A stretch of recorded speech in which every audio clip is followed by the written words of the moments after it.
invention, like the automobile, for example, the basic body design is set in place from the very beginning. You've got 4 wheels, a chassis, a drive shaft, 2 axles. There are certain basic features of all automobiles that have persisted since Ford and Benz got the whole thing going over a century ago.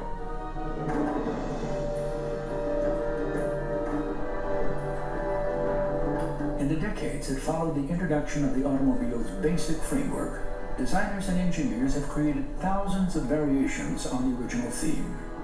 But regardless of differences in size, color, and chassis design, the foundational body plan remains consistent to its original form. And an interesting thing about the fossil record is that there's a similar top-down pattern evident in the history of life. The basic body plan of the arthropod phylum has a segmented torso, jointed legs, and an exoskeleton, all of which arose suddenly at the beginning of the Cambrian explosion. And today we still see the continuity of this original plan, this foundational idea, in over 1 million species of animals.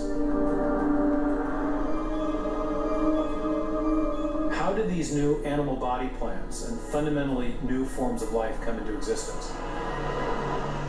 This was the mystery that Darwin set out to solve.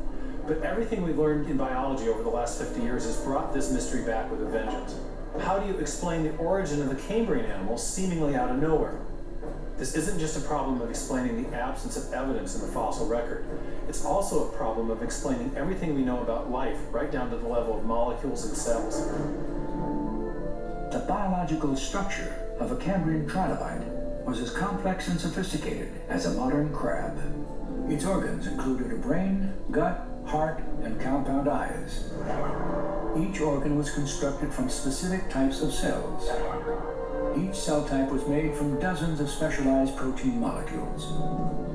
And each protein was assembled from a 4-letter chemical code in a section of DNA called a gene.